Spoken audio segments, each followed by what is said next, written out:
छत्रपती शिवाजी महाराज की जय भवानी। हिंदुहृदय सम्राट शिवसेना प्रमुख बाळासाहेब ठाकरे आणि धर्मवीर आनंद दिघे साहेबांना मी वंदन करतो। आदिशक्तीच्या उत्सवाला, नवरात्रोत्सवाला कालपासून सुरुवात झाली आहे।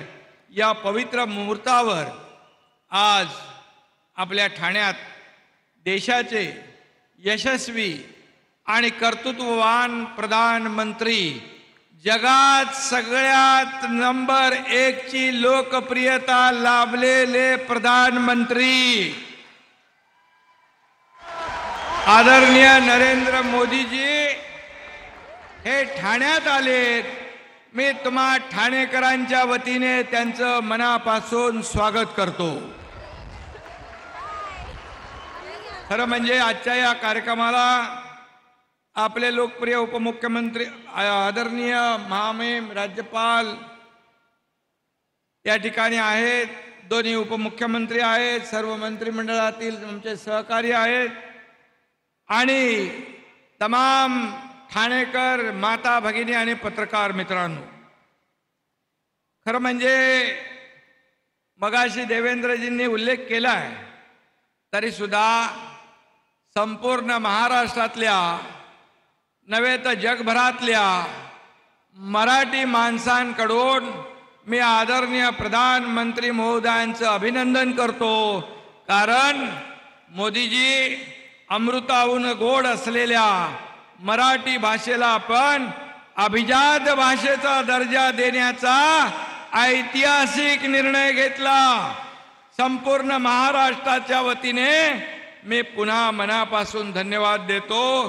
खरं म्हणजे आभार व्यक्त करण्यासाठी आमच्याकडे शब्द नाहीत, असं ऐतिहासिक काम आपण केलंय।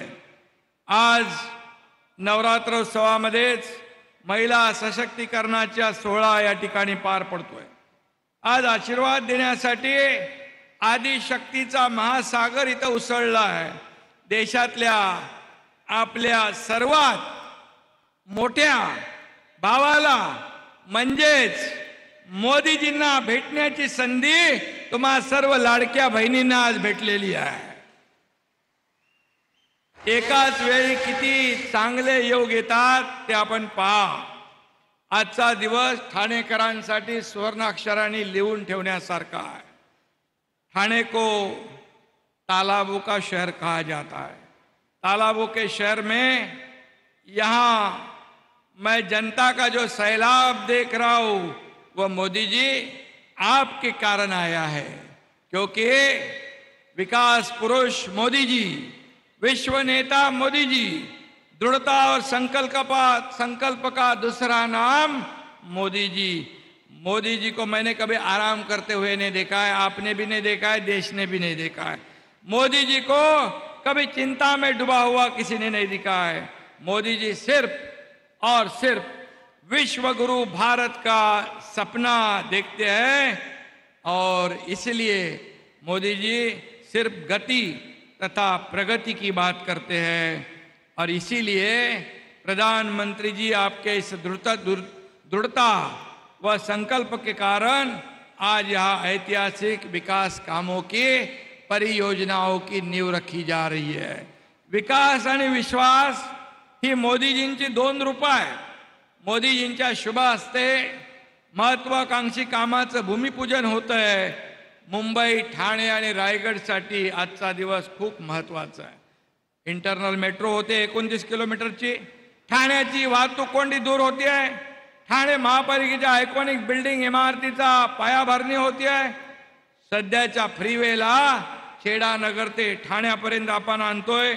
ठाणे ते मुंबई हा प्रवास सुसाट होणार आहे। नवी मुंबई एअरपोर्ट साठी आता टेक ऑफ साठी सज्ज झालेला आहे। सिडकोच्या नैना प्रकल्पात देखील मोठी इन्फ्राची कामं सुरू आहेत आणि म्हणून ही टाउनशिप मुंबई महानगराची शान वाढवणारी ठरेल। आणि म्हणून माननीय मोदीजींच्या हस्ते भूमिपूजन प्रकल्प पूर्ण होण्याची, म्हणजे भूमिपूजन प्रकल्प झाला म्हणजे तो प्रकल्प पूर्ण होण्याची गॅरंटी या ठिकाणी आपल्याला मिळते। याचं कारण यापूर्वी जे जे प्रकल्प मोदीजींनी भूमिपूजन केले त्याचं लोकार्पण करण्याचा मान आणि योग मोदीजींनाच मिळाला, हे फार कमी पाहायला मिळतंय.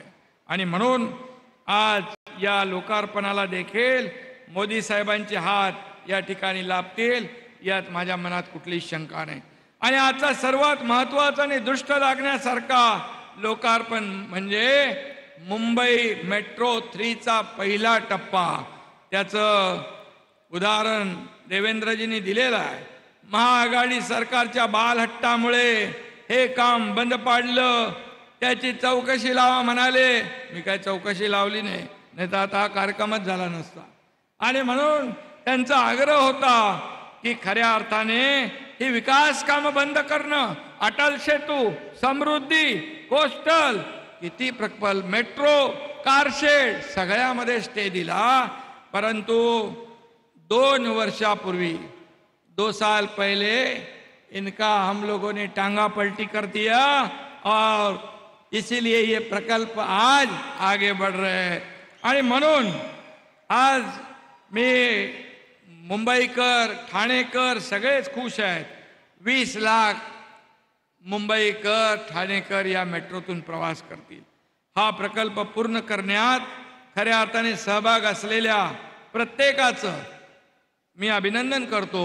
तसंच अर्थसहाय्य जपानच्या जायकाने दिलं, त्यांनाही धन्यवाद देतो. मेट्रो 3चा बिकेशी ते कुलाबा दुसरा टप्पाही लवकरच सुरू होईल मार्चपर्यंत. आणि म्हणून मुंबईचा विकास हा ऐतिहासिक आहे. अटल सेतू, कोस्टल रोड, मोठमोठे प्रकल्प वेळेत पूर्ण होत आहेत. आज मुंबई काट टाकते, ठाणं काट टाकतंय, अख्खा महाराष्ट्र काट टाकतोय. आणि म्हणून महायुती सरकार सत्तेत येऊन आता 2.25 वर्ष झाली आहेत. लोकांच्या हिताचे प्रकल्प आणि कामं पूर्ण करताना आम्ही 3 गोष्टींची काळजी घेतली आहे. पंक्च्युअलिटी, रिलायबिलिटी आणि सस्टेनेबिलिटी. या 3 गोष्टी आम्ही केल्यात. म्हणजे वेळेमध्ये काम झालं पाहिजे, क्वालिटी काम झालं पाहिजे, यासाठी आम्ही लक्ष देतोय.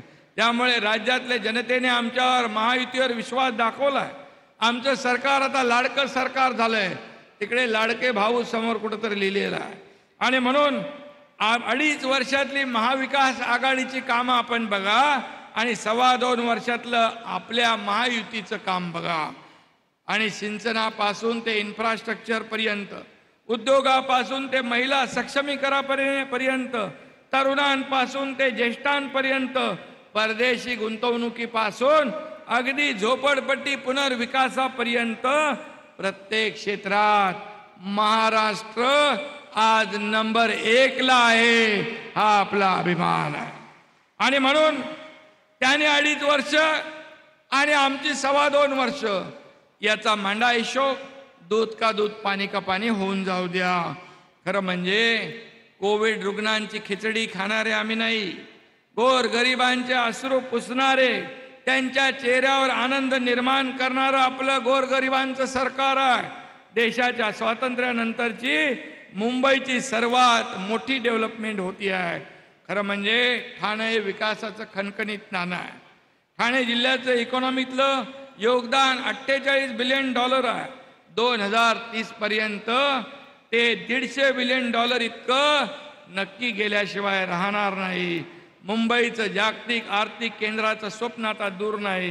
कारण मोदीजी म्हणाले महाराष्ट्र हे पॉवर स्टेशन होईल, मुंबई हे फिनटेक कॅपिटल होईल आणि नक्की हे डबल इंजिनचं सरकार या राज्याला पुढे घेऊन जाईल.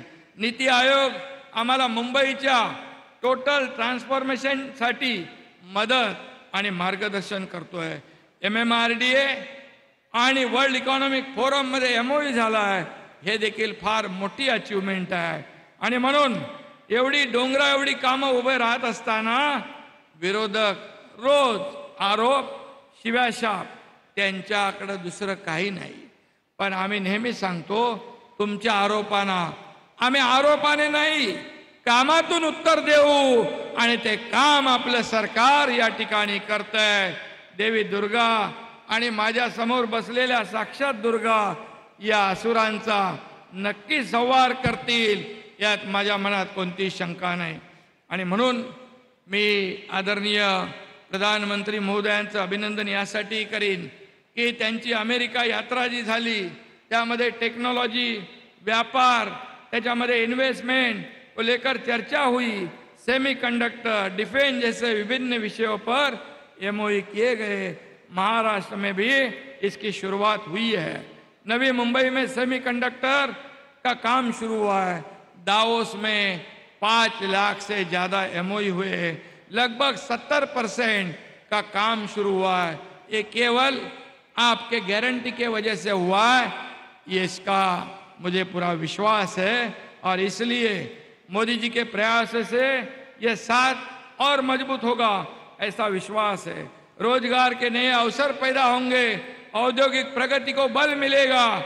एक प्रगतिशील राज्य के तौर पर इस दौरे से निश्चित तौर पर महाराष्ट्र को भी फायदा होगा.